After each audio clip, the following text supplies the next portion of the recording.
এইটের ছাত্র, তোমাদের আজকে দেখো ফিজিক্যাল সায়েন্সের ক্লাস। পদার্থের গঠন অর্থাৎ পরমাণু। পরমাণু কাকে বলবো? পরমাণু কাকে বলে?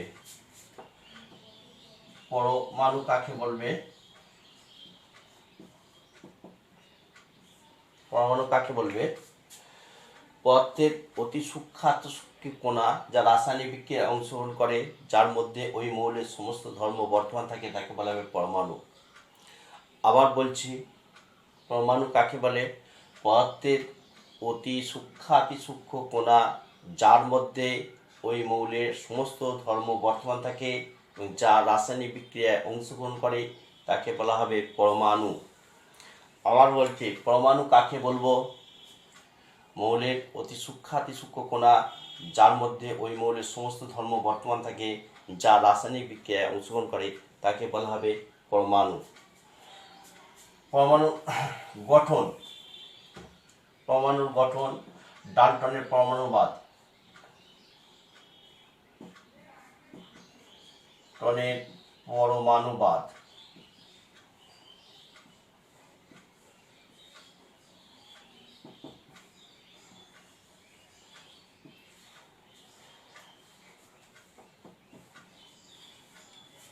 ডাল্টনের পরমাণুবাদ কি? প্রথম, ডাল্টনের পরমাণুবাদের স্বীকার্য বিষয়।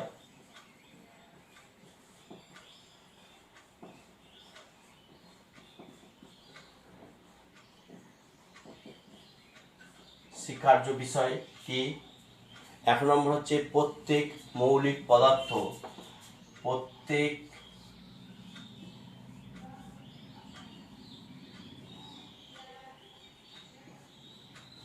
মৌলিক পদার্থ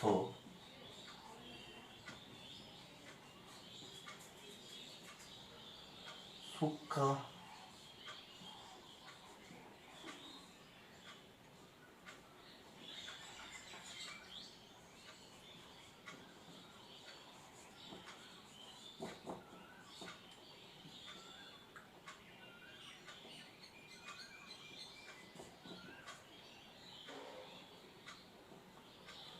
অতি সূক্ষ্মাতি সূক্ষ্ম নিরেট কণা দ্বারা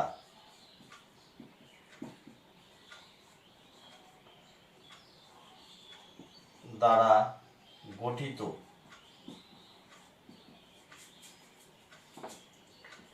যা ভাঙা যায় না,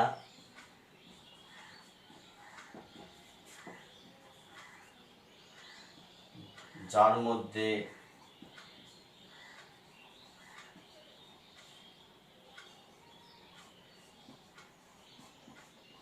ওই মৌলের সমস্ত ধর্ম বর্তমান থাকে, তাকে তিনি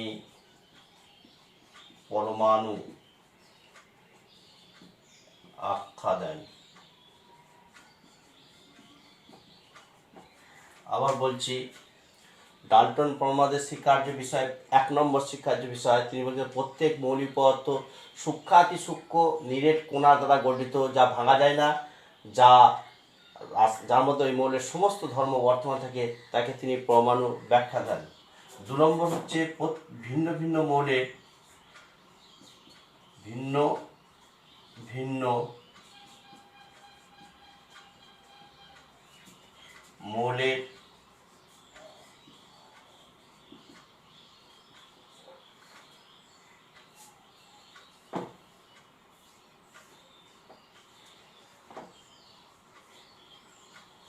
একই মৌলের পরমাণুর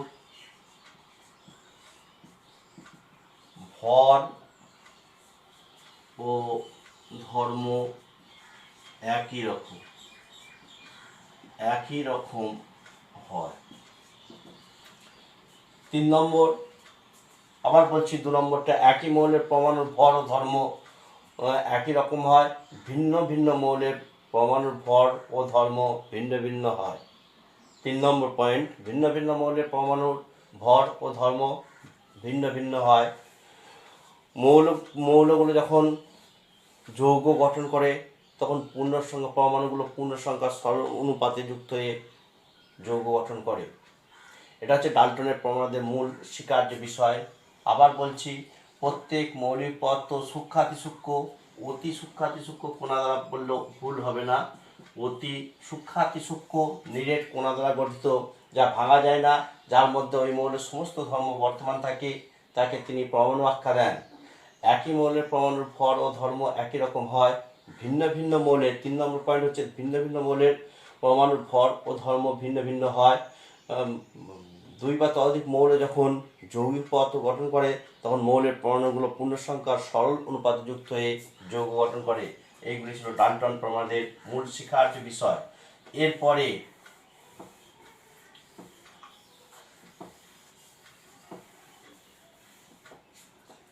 এরপরে অণুর অস্তিত্বের কথা।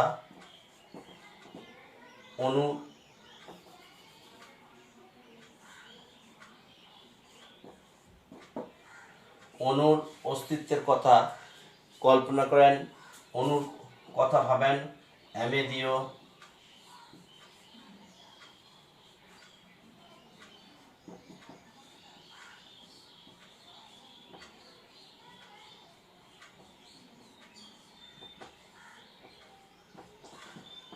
অণুর অস্তিত্বের কথা চিন্তা করেন। অ্যামেদীয় অ্যাভোগাড্রো। অণু কাকে বলে?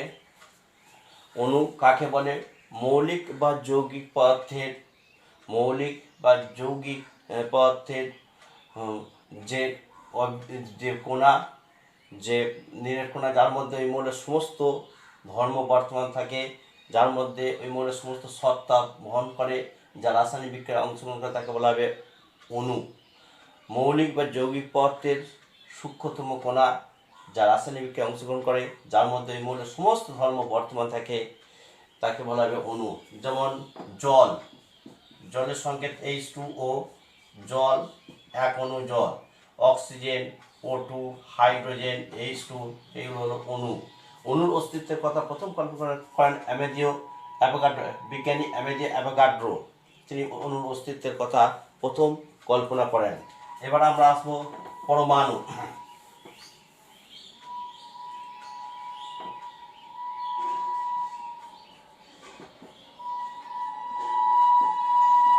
পরমাণুর গঠন।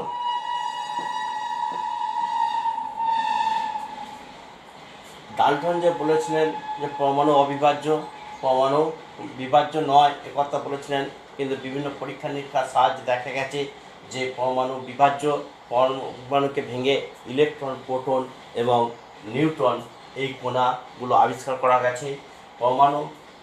পরমাণুর গঠন। ইলেকট্রন আবিষ্কার করেছিলেন। Electron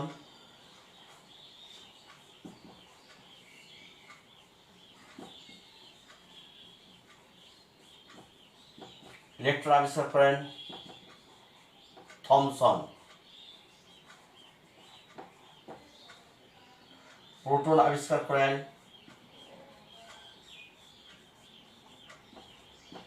Rutherford.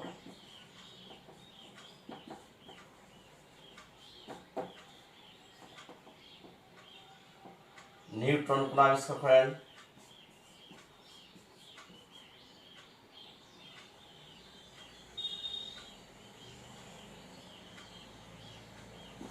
আবিষ্কার করেন স্যাডউইক।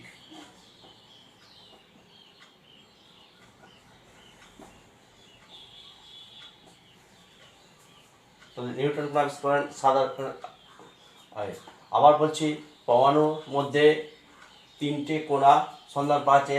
ঋণাত্মক ইলেকট্রন হচ্ছে ঋণাত্মক তড়িৎগ্রস্ত কণা, প্রোটন হচ্ছে ধনাত্মক তড়িৎগ্রস্ত কণা, নিউট্রন হচ্ছে নিস্তড়িত কণা। ইলেকট্রন আবিষ্কার করেছিলেন জে থমসন। আর রাদারফোর্ড প্রোটন আবিষ্কার করেছিলেন রাদারফোর্ড, যা ধনাত্মক তড়িৎগ্রস্ত কণা। নিউট্রন হচ্ছে নিস্তড়িত কণা, আবিষ্কার করেছিলেন স্যাডউইক। এবার ইলেকট্রনের ভর, একটা প্রোটনের ভর, প্রোটনের ভর, একটা ইলেকট্রনের ভর কত, একটা প্রোটনের ভর কত?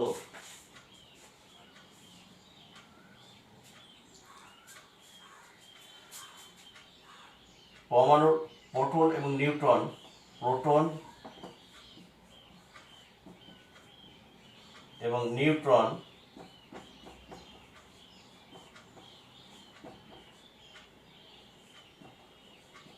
সবচেয়ে ভারী কণা।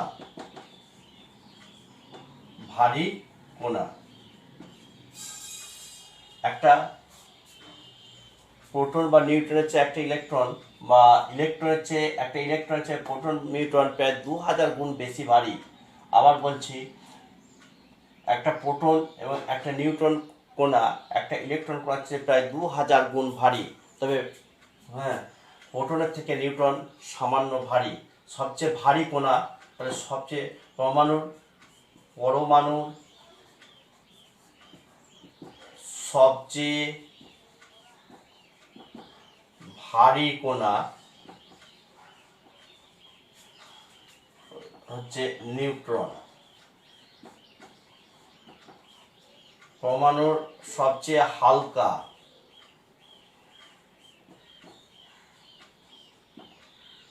ইলেকট্রন।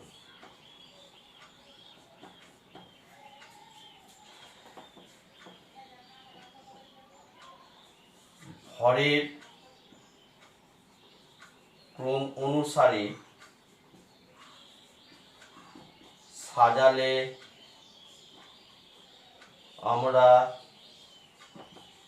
পাই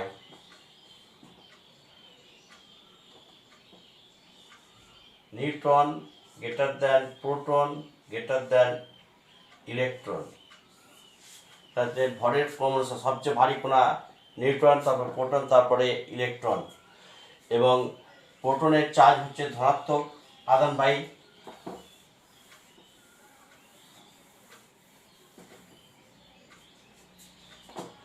প্রোটন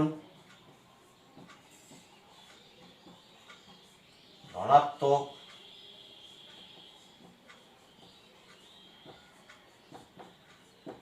তড়িৎগ্রস্ত কণা, ইলেকট্রন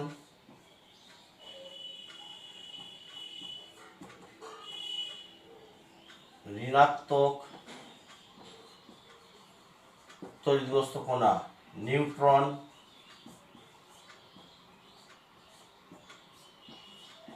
আধান শূন্য কণিকা।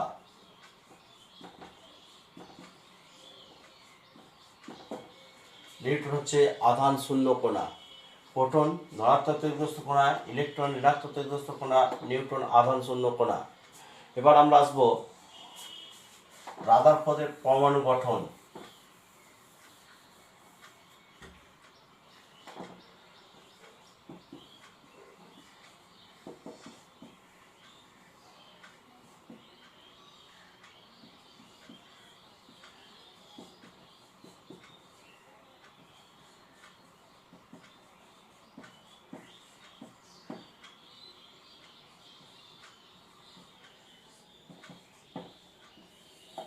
রাদারফোর্ড প্রমাণিত পরমাণুর গঠন।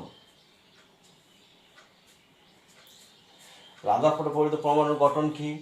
রাদারফোর্ড পরমাণুকে দুটো অংশে ভাগ করেছিলেন। একটা হচ্ছিল পরমাণুর কেন্দ্রক বা নিউক্লিয়াস, আর একটা হচ্ছে নিউক্লিয়াস বহির্ভূত ইলেকট্রন মহল। আবার বলছি, রাদারফোর্ড পরমাণুর গঠন। রাদারফোর্ড বলেছিলেন পরমাণুর বেশিরভাগ জায়গায় ফাঁকা, পরমাণুর ভর অতি অল্প সংখ্যক ক্ষুদ্র জায়গার মধ্যে পুঞ্জীভূত থাকে, যার মধ্যে ওই মৌলের সমস্ত ভর পুঞ্জীভূত সমস্ত ধর্ম বর্তমান থাকে, তাকে বলা হবে নিউক্লিয়াস। নিউক্লিয়াসের মধ্যে ধনাত্মক তড়িৎগ্রস্ত কণা প্রোটন ও নিস্তড়িৎ কণা নিউট্রন থাকে।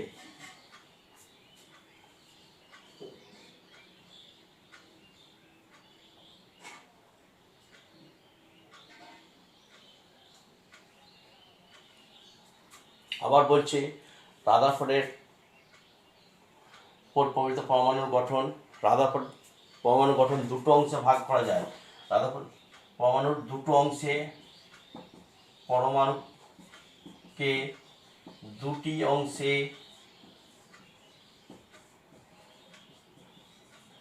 ভাগ করেন। এক নম্বর হচ্ছে কেন্দ্রক বা নিউক্লিয়াস বা নিউক্লিয়াস,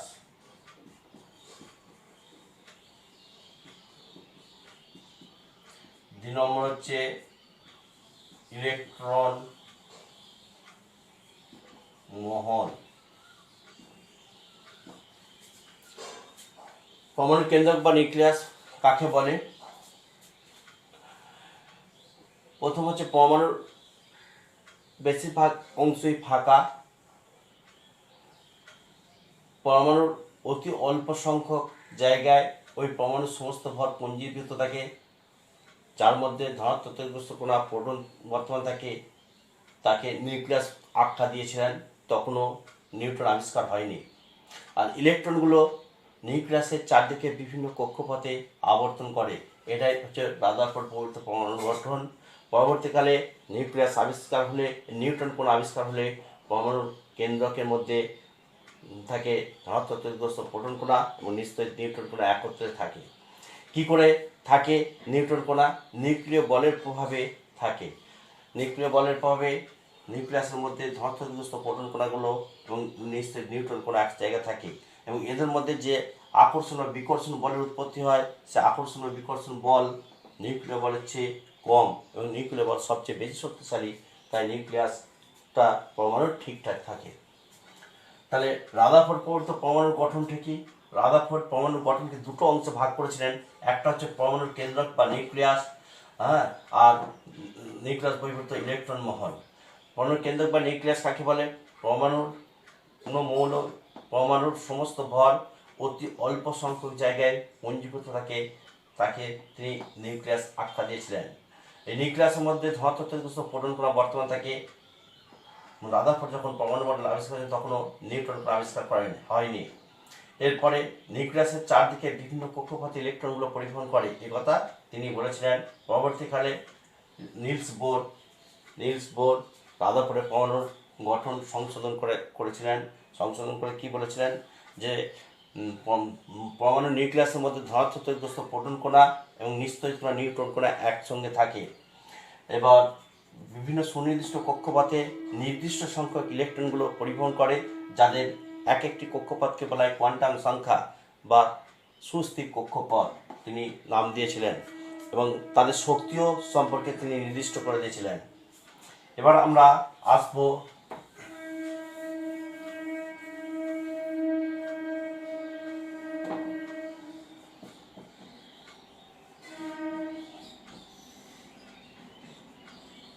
নিউক্লিয় বল।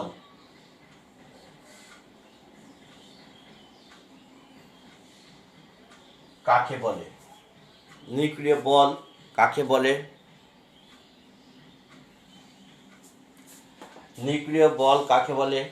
নিউক্লিয়াসের মধ্যে ধনাত্মক তড়িৎগ্রস্ত প্রোটন এবং নিশ্চয়ই নিউট্রন কণা একসঙ্গে থাকে, এবং এর প্রভাবে যে বলের উৎপত্তি হয় তাকে নিউক্লিয় বল বলে। নিউক্লিয়াসের মধ্যে যে বলের উৎপত্তি হয় তাকে নিউক্লিয় বল বলে, এটা বললেও হবে। বা নিউক্লিয়াসের মধ্যে ধনাত্মক তড়িৎগ্রস্ত প্রোটন এবং নিশ্চয়ই নিউট্রন কণার মধ্যে যে বল উদ্ভূত হয় তাকে বলে নিউক্লিয় বল। এই নিউক্লিয় বলের প্রভাবে নিউক্লিয়াসের মধ্যে ধনাত্মক তড়িৎগ্রস্ত প্রোটন কণা এবং নিশ্চয়ই নিউট্রন কণা একসঙ্গে আবদ্ধ থাকে, পরমাণু থেকে কোনো বেরিয়ে যায় না। এবার আমরা বলবো কক্ষপথ কাকে বলে? কক্ষপথ কাকে বলে?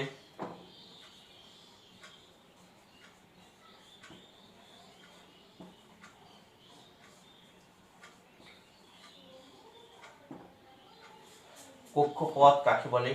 নিউক্লিয়াসের চারদিকে যে সুনির্দিষ্ট পথে ইলেকট্রনগুলো পরিবহন করে তাকে বলা হবে কক্ষপথ।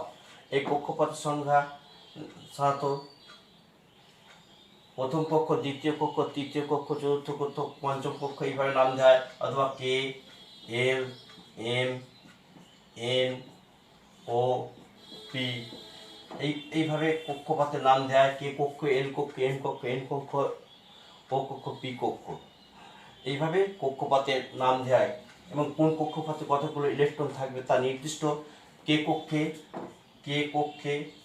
2টি ইলেকট্রন, এল কক্ষে 8টি ইলেকট্রন, এম কক্ষে 18টি ইলেকট্রন, এন কক্ষে 32টি ইলেকট্রন। কিন্তু আমরা সর্ববহিত কক্ষপথে সাধারণত 8টির বেশি ইলেকট্রন থাকতে পারে না, এটাই আমরা চিন্তা ভাবনা করে নিই। এবং এইটাই আমরা বলি পরমাণুর সবচেয়ে বাইরের পক্ষে কটা ইলেকট্রন থাকে, আমরা উত্তর লিখব কিন্তু 8টি। উত্তর হবে 8টির বেশি ইলেকট্রন থাকতে পারে না, 8টি ইলেকট্রন থাকে।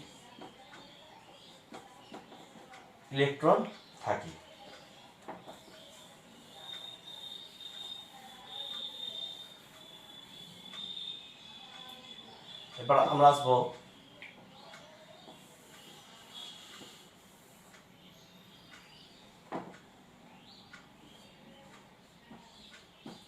আইসোটোপ।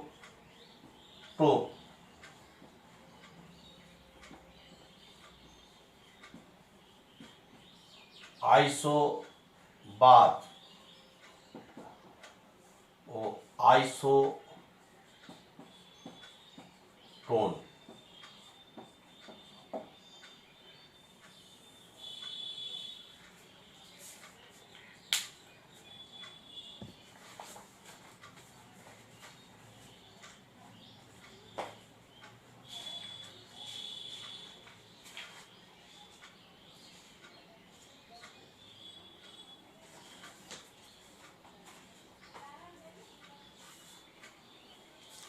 আইসোটোপ কাকে বলে?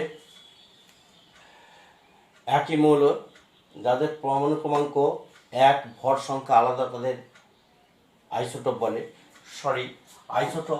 আইসোটোন বলার আগে আমরা পরমাণু ক্রমাঙ্ক ভর সংখ্যা কাকে বলে? পরমাণু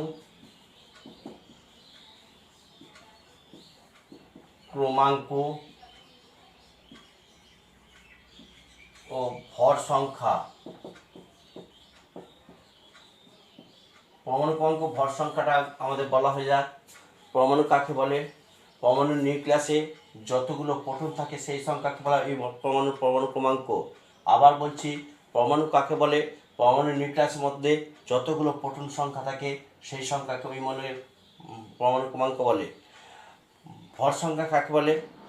পরমাণু নিউক্লিয়াসের মধ্যে প্রোটন ও নিউট্রন সংখ্যার সমষ্টিকে বলে ওই পরমাণুর ভর সংখ্যা। আবার বলছি, ভর সংখ্যা কাকে বলে? কোনো পরমাণু নিউক্লিয়াসে মোট প্রোটন ও নিউট্রন সংখ্যার সমষ্টিকে বলা হয় ওই মৌলের ভর সংখ্যা। পরমাণু ক্রমাঙ্ক ভর সংখ্যার মধ্যে সম্পর্ক কি? সম্পর্ক কি? পরমাণু ক্রমাঙ্ক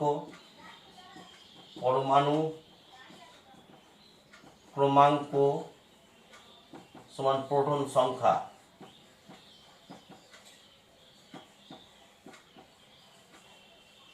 ভর সংখ্যা সমান প্রোটন সংখ্যা প্লাস নিউট্রন সংখ্যা।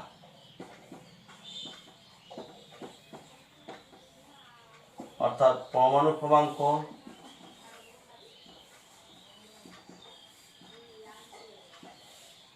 প্লাস নিউট্রন সংখ্যা।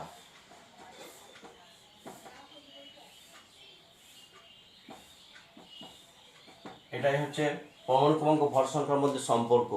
পরমাণু ক্রমাঙ্ক কাকে বলে? ভর সংখ্যা কাকে বলে? কোনো মৌলের পরমাণু নিউক্লিয়াসে যতগুলো প্রোটন থাকে সেই সংখ্যাকে বলা হয় ওই মৌলের পরমাণু ক্রমাঙ্ক। ভর সংখ্যা কাকে বলে? কোনো মৌলের পরমাণু নিউক্লিয়াসে যতগুলো প্রোটন এবং নিউট্রন থাকে সেই সমস্ত সংখ্যাকে বলা হয় ওই মৌলের ভর সংখ্যা। পরমাণু নিস্তরিত হয় কেন? একটা প্রশ্ন থাকতে পারে, পরমাণু নিস্তরিত হয় কেন?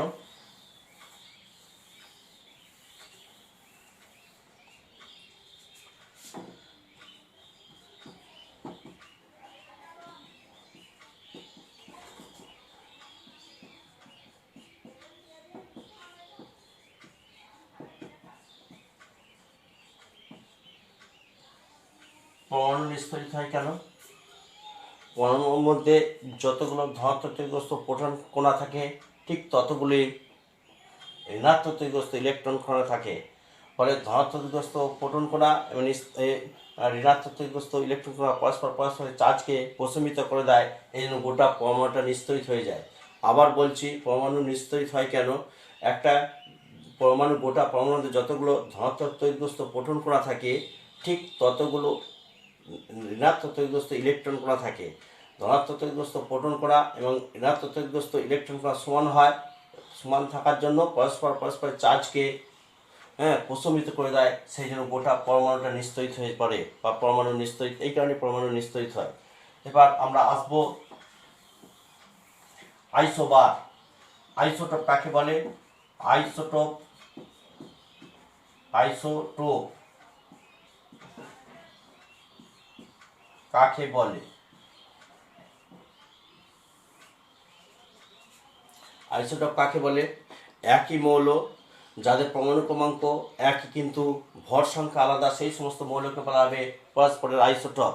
একই মৌল যাদের পরমাণু ক্রমাঙ্ক এক কিন্তু ভর সংখ্যা আলাদা, তাদের বলা হবে আইসোটোপ। যেমন হাইড্রোজেনের হাইড্রোজেনের হাইড্রোজেনের তিনটি আইসোটোপ আছে, তিনটি আইসোটোপ আছে।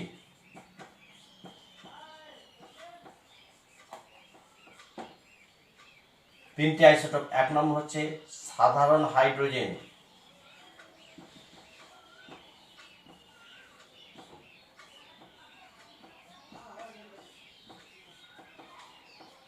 সাধারণ হাইড্রোজেন বা প্রোটিয়াম,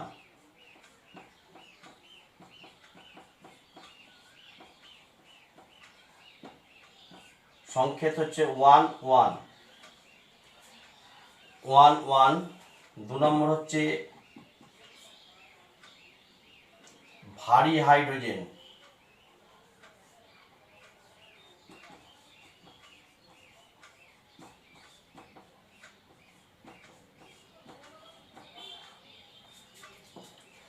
বা ডয়েটেরিয়াম।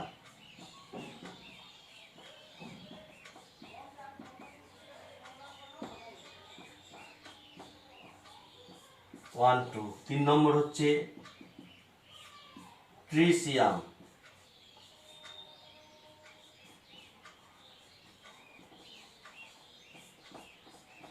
1 3।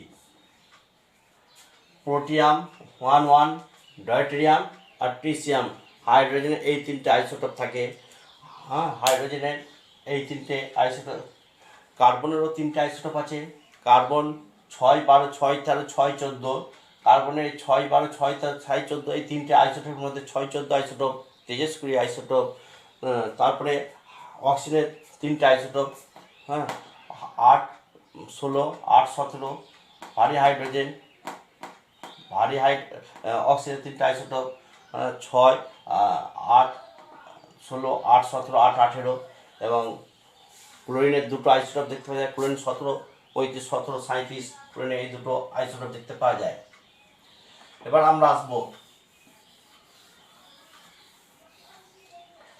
আমরা আসবো যে ভর সংখ্যা ও পরমাণু ক্রমাঙ্ক কে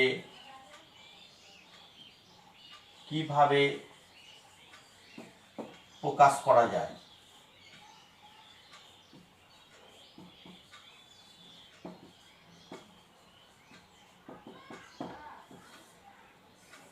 মৌলের ভর সংখ্যা পরমাণু ক্রমাঙ্কে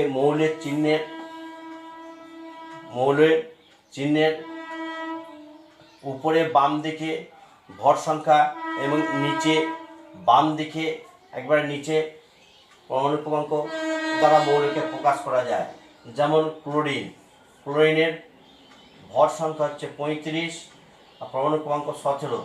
ক্লোরিনের ভর সংখ্যা যেটা উপরে চিহ্নের উপরে বাম দিকে লেখা আছে সেটা হচ্ছে ভর সংখ্যা, আর বাম দিকে নিচে যেটা লেখা আছে সেটা হচ্ছে পরমাণু ক্রমাঙ্ক। তাহলে ক্লোরিন পরমাণু ক্রমাঙ্ক হচ্ছে 17, ভর সংখ্যা হচ্ছে 35। এইভাবে লেখা যায়। ভর সংখ্যা এবং পরমাণু ক্রমাঙ্ক সমন্বিত নিউক্লিয়াসকে বলা হয় নিউক্লিয়াইড।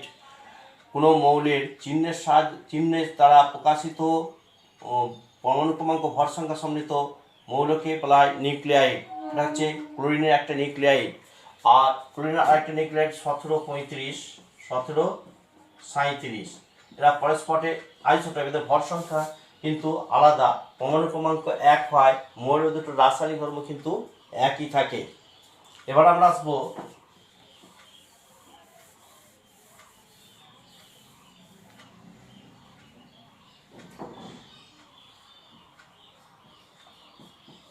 আইসোবার।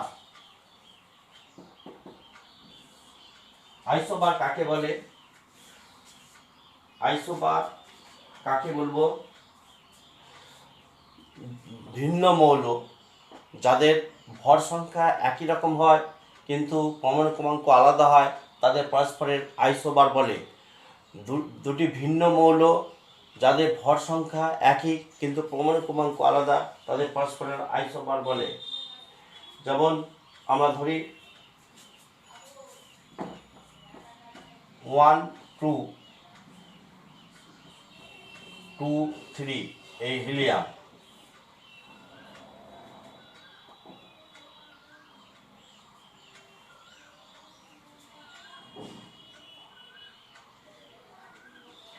পোর্টিয়াম আর হিলিয়াম এদের ভর সংখ্যা একই কিন্তু পরমাণু ক্রমাঙ্ক আলাদা, এরা পরস্পরের আইসোটপ। কার্বন 6 14 আর নাইট্রোজেন 7 14 এরা পরস্পরের আইসোবার। দেখো এখানে হাইড্রোজেনের ভর সংখ্যা হচ্ছে 3 আর পরমাণু ক্রমাঙ্ক 1। হিলিয়ামের হচ্ছে ভর সংখ্যা 3 আর পরমাণু ক্রমাঙ্ক 2। তাহলে পরমাণু ক্রমাঙ্ক দুটো, এই মৌল দুটো পরমাণু ক্রমাঙ্ক আলাদা কিন্তু ভর সংখ্যা 1, সেই জন্য হাইড্রোজেন আর হিলিয়াম অর্থাৎ পোর্টিয়াম আর হিলিয়াম পরস্পরের আইসোবার। এদিকে কার্বনের পরমাণু ক্রমাঙ্ক 6, ভর সংখ্যা 14, সেখানে নাইট্রোজেনের পরমাণু ক্রমাঙ্ক 7, ভর সংখ্যা 14। ভর সংখ্যা কিন্তু একই কিন্তু মৌল দুটো আলাদা আর পরমাণু ক্রমাঙ্ক আলাদা, এদের পরস্পরের আইসোবার বলা হয়। উদাহরণ হয়ে গেল আইসোটোন। এবার আমরা আসবো আইসোটোন।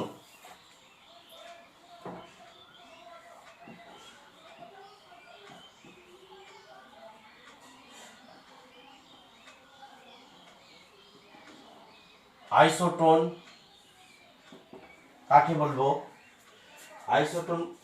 বলবো?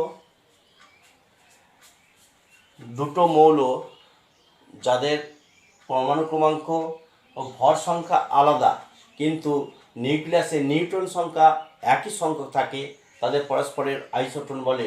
আবার বলছি, আইসোটোন কাকে বলে? দুটো ভিন্ন মৌল যাদের পরমাণু ক্রমাঙ্ক ভর সংখ্যা একই, যাদের পরমাণু ক্রমাঙ্ক এবং ভর সংখ্যা একই কিন্তু নিউক্লিয়াসে নিউট্রন সংখ্যা আলাদা তাদের পরস্পরের আইসোটোন বলা হয়। যেমন আমরা বলতে পারি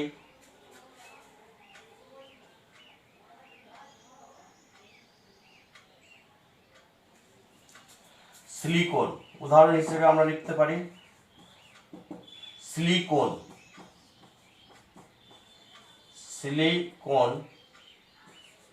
SI 1430।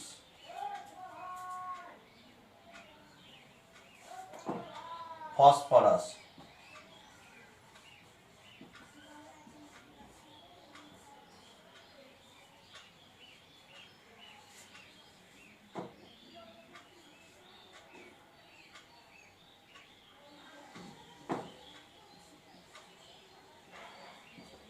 পনেরো 30।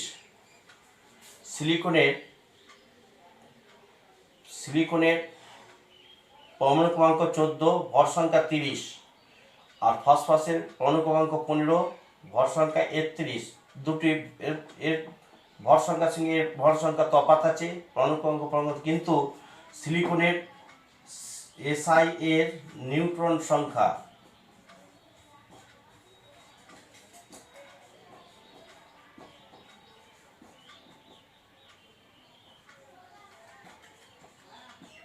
সমান 16টি, ফসফরাসের নিউট্রন সংখ্যা সমান 16টি। তাহলে আমরা আইসোটোন বলতে গেলে দুটো ভিন্ন মৌল যাদের পরমাণু ক্রমাঙ্ক ভর সংখ্যা আলাদা কিন্তু নিউক্লিয়াসে নিউট্রন সংখ্যা একই থাকে তাদের পরস্পরের আইসোটোন বলে। যেমন সিলিকনের 14 30 আর ফসফরাস 15 31 এরা পরস্পরের আইসোটোন। আমরা এই উদাহরণ পর্যন্ত এই পর্যন্তই। আর আমাদের ক্লাস 10 পরীক্ষা হবে। ক্লাস 10 সিলেবাস আমরা দুটো চ্যাপ্টার নেব, সেই দুটো চ্যাপ্টার হ্যাঁ, সেকেন্ড ক্লাস টেস্ট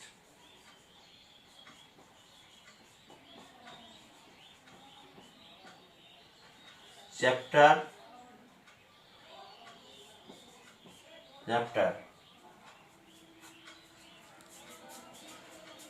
পদার্থের প্রকৃতি, আর এটা হচ্ছে পদার্থের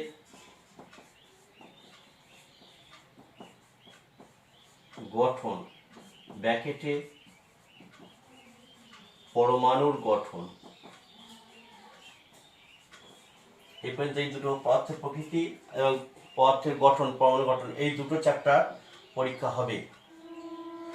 আপাতত সেকেন্ড ক্লাস টেস্টের পরীক্ষা আমাদের সিলেবাস